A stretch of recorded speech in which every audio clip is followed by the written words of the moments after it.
Welcome to the Craft of Coaching podcast, where we dive into what it truly takes to become a skilled, confident life coach. I'm your host, Kate, head of the CLCC, or Certified Life Coach Collective, an ICF-accredited Level 1 coach training program.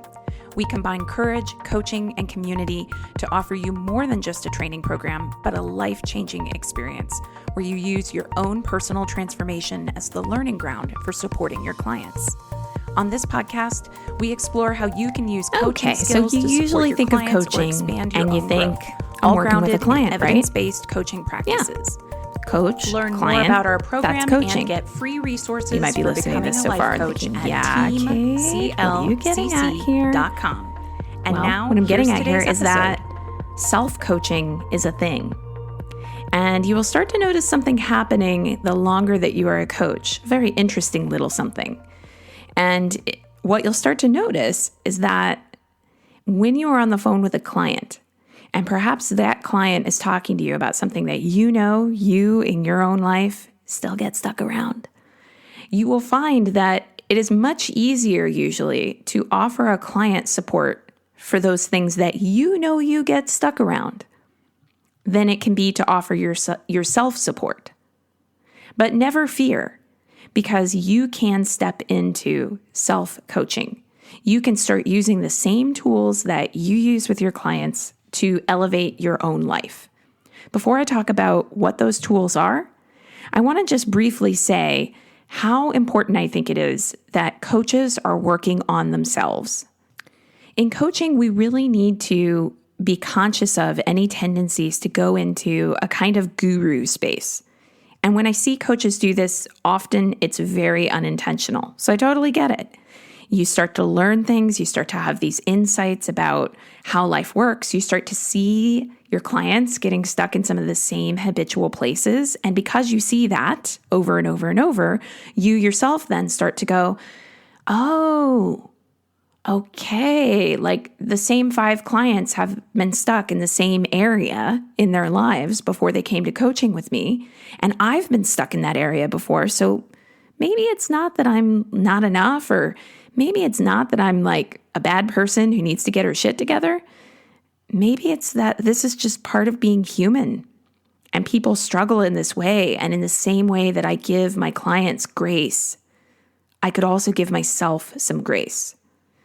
So moving out of that guru model where the client is coming to you as some kind of expert on how to live one's best life, and instead staying in that co-creative space is really important. A co-creative space always puts the emphasis for the forward momentum in a session on the client, not on the coach, not on what the coach thinks. It's always about the client and what they're ready to step into. Now, I know that even that statement, what they're ready to step into, for some people can be something of a controversial statement. There are some coaches who would actually not coach a client unless they first vetted that that client was completely ready. I take a bit of an issue with that because I think that everybody has some place in their lives where they get stuck or where they think they're ready and they have all outward appearances of being ready, but then when you really start to dig in, they're not ready. I mean, come on, raise your hand if that's you. It's me. I don't like it when I'm having to nudge up against the discomfort of change. I embrace it. I step into it. I don't let fear hold me back, but that doesn't mean that I'm like comfortable when all my stuff is coming up. And that's probably the same for you, which means it's going to be the same for our clients. So rather than labeling someone uncoachable, and there's another Craft of Coaching episode where I talk about this uncoachable term if you want to search for it, rather than labeling people as uncoachable or deciding we won't coach them unless they somehow demonstrate to us that they are, air quotes, ready, I think it's a lot better for us to really see everyone's work in coaching as being on a continuum.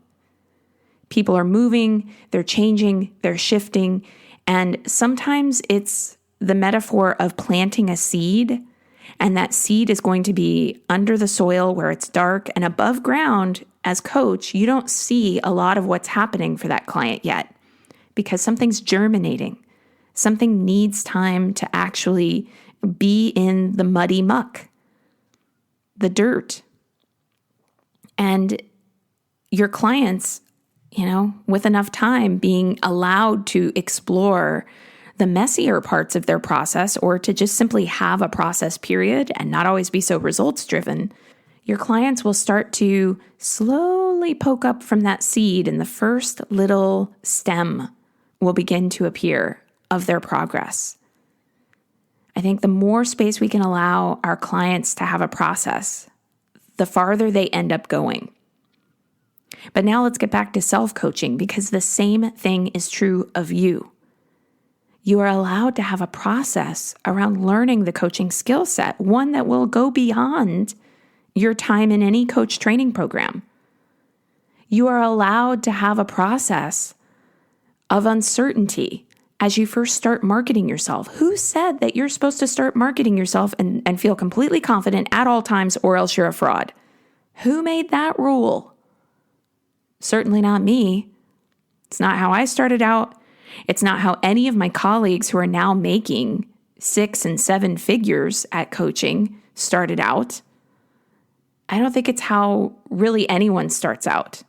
Frankly, I think that anybody who says that they started out that way, that they're lying. I'm sorry. I don't want to call anybody a liar, but I kind of think they're lying.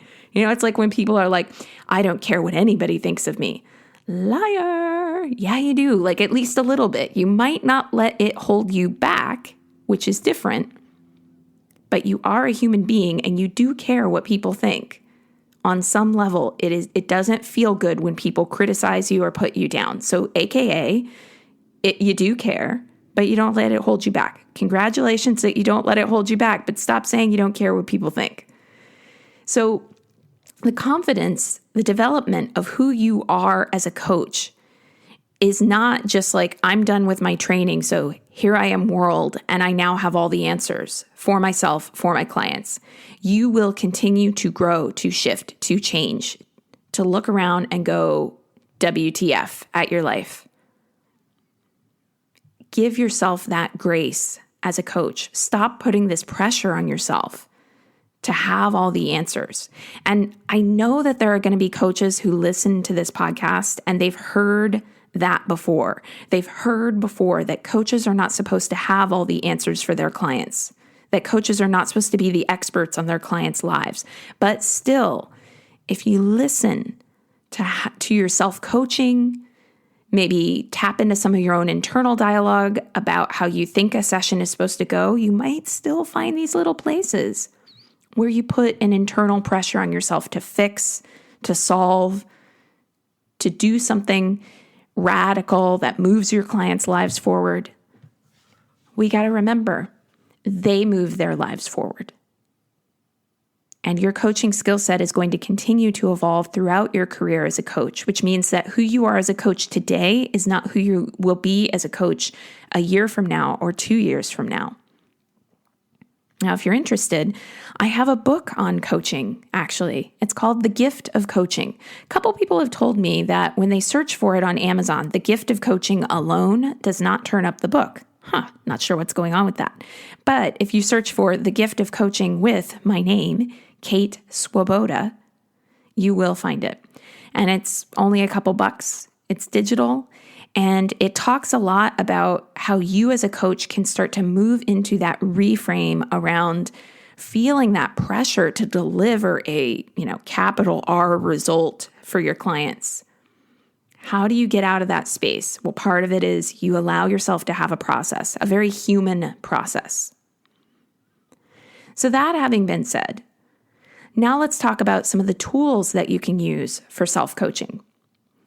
The tools that you can use for self-coaching, as it happens, are kissing cousins of the tools you would use with a client.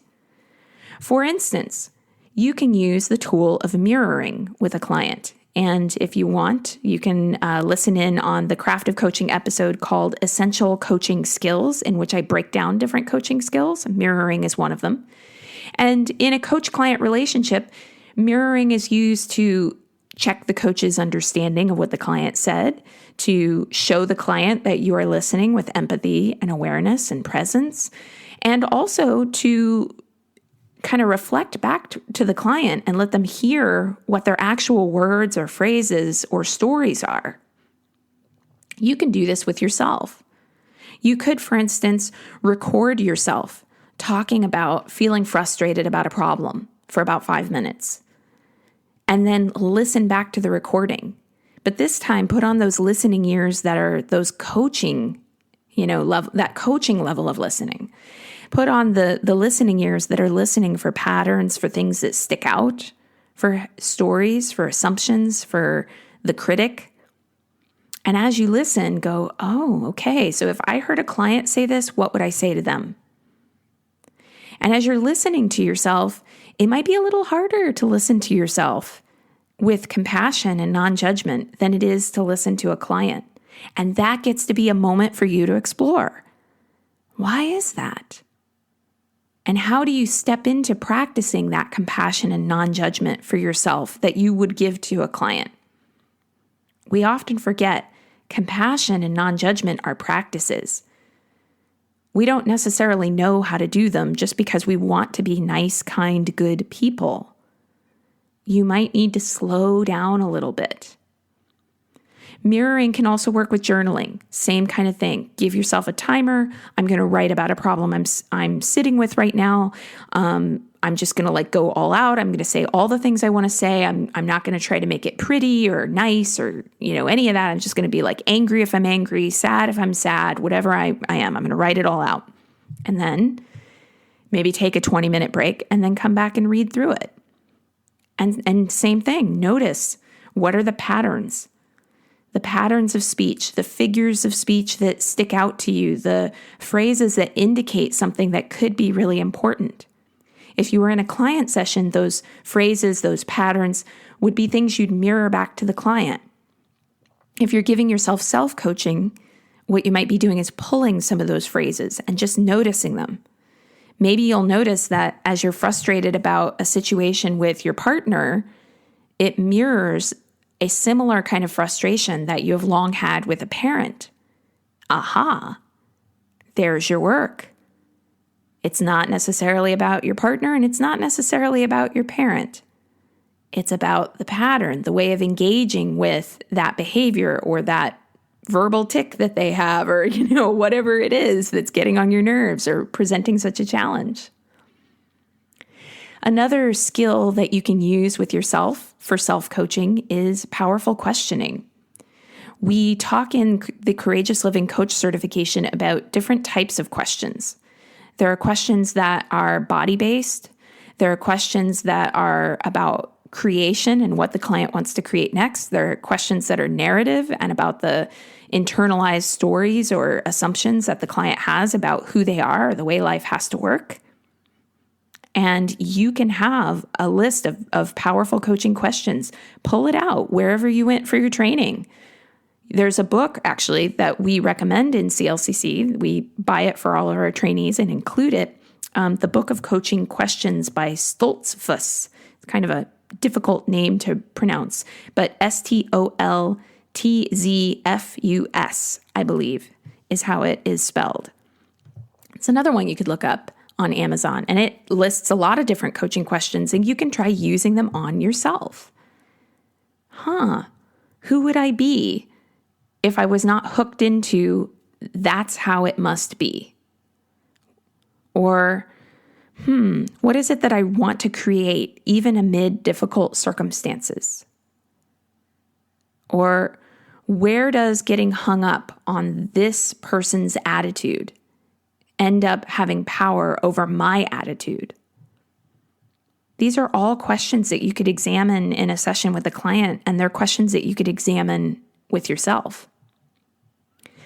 Now, all of this requires a certain degree of presence. And if you are already a coach or if you're in training to become a coach, you know that coaching requires a certain level of presence when you're with a client. So the more you can do something that brings you into a state of presence in your own life, the more you'll be able to show up for clients. And for my money and my time, it's no money actually, but for my time, right? I got a lot of things going on. So time is at a premium. For my time, the return on investment for my time it's daily meditation of some kind. But before you're like, I'm so tired of self-helpy people talking about meditation, I hear you. I've by the way, that voice was me for several years, like, oh my God, here we go. Meditation again. You don't have to do meditation in a particular way. What I am calling meditation does not have to be that you sit in a lotus position, staring at a blank wall, watching your breath for 2 hours a day so that you can reach enlightenment. What I'm talking about with meditation can be guided meditation. Personally, I love the Insight Timer app. It could be a couple of your favorite songs that always just bring you into your heart. It could be laying on your back. It could be assembling your body in whatever position is most comfortable for you. It could be so many different things, but some kind of practice, and you know what those practices are for yourself, that just brings you into a place of slowing down, becoming more aware, becoming more present to what you feel, what you notice. It slows it down enough that you can actually identify what some of your stories are, some of those internalized beliefs that hold you back. Slow you down enough to know what it is you want to do about those things. And particularly with coaches being in integrity with themselves and doing the work that they need to do on a personal level so that they can grow their lives and show up for their clients as best they can, I think that this needs to be a daily practice. 5 minutes is better than no minutes. So, we also don't need to go down the route of, I don't have an hour to meditate every day. I've got a job and I'm trying to build my coaching business. I've got kids and I'm trying to do marketing. And no, we didn't say it has to be an hour a day. Now, if you want the science behind it to grow the gray matter in the brain that is most correlated with being more chill in your life, you need 20 minutes. But 5 minutes has benefits. This is science. It'll prove it. So you can look it up. 5 minutes of deep breathing and relaxation is better than no minutes. So if 5 minutes is all you've got, 5 minutes is all you got. It's fine. Having some kind of daily practice where you get present and attuned to who you are, what's coming up in your life, is going to reap so many rewards for you. And that, by extension, reaps rewards for your clients. So, in the spirit of being action-oriented, as coaches tend to be, here are the action steps or practices that you could take into your daily life. First of all, come up with a daily practice and commit to it. And I really think that, at least half of a daily practice, of the value of a daily practice, is the commitment. There's something really profound about deciding, I am committing to this and I'm going to do it every day, not just sometimes, not just every other day, not just Monday, Wednesday, Friday. I'm doing this every day for some amount of time.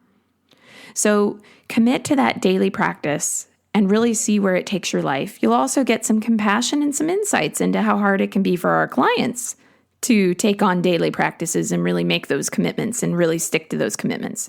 You might learn a thing or two about uncoachable clients, air quotes, by taking on a pretty big commitment like that. And if you want to know my opinion about uncoachable clients, there is actually a Craft of Coaching episode on client resistance and so-called uncoachable clients that you can listen into. But also, really think about how you can use when you get stuck, when you get overwhelmed. Just take like a thing that's pretty common for coaches. Like, I'm really overwhelmed about marketing. I feel like I'm juggling a lot. I'm not sure what to say. I feel like I have to be on 5 different social media profiles all at the same time. And I'm like, what? Sit down and either write that all out or record it into your phone and then listen to what you recorded or look at what you've written with your coaching hat on, and try applying the tools of mirroring, picking out words or phrases that might need a little more examination, or powerful questions. Ask yourself a powerful question in the midst of any challenge, like, how is this an opportunity? And I know that that's a tough question for me to ask myself. And when I have the experience of being challenged by something and going, okay, Kate, all right, you know what? I don't want to be stuck here. So let me ask myself, what's the opportunity? I have a little bit of resistance to that question. It's like, I don't want to think about opportunity here. I just want to be mad because I'm mad. Well, how's that like our clients' lives too? They feel the same way. It's hard for them too. So this practice of self-coaching, not only does it make your life better, but it actually really makes you a better coach. It makes you a more compassionate human being for the human beings who are showing up to work with you, to have their lives changed with you. All right, that's it for today's episode. Thank you so much for listening to the Craft of Coaching podcast. You can learn more about the Courageous Living Coach certification at teamclcc.com. That's team, like working together, TEAM, CLCC.com. You can also connect with me on Instagram. I'm Kate Courageous.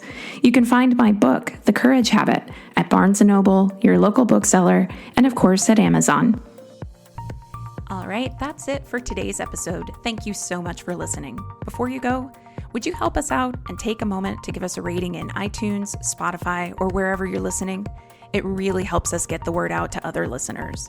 And before you go today, would you like free resources to support your coaching journey? Whether you're considering becoming a coach or you want advanced coach skills training, access our coaching resource library at teamclcc.com. Again, that's teamclcc.com. Can't wait to connect with you. And again, thanks for listening.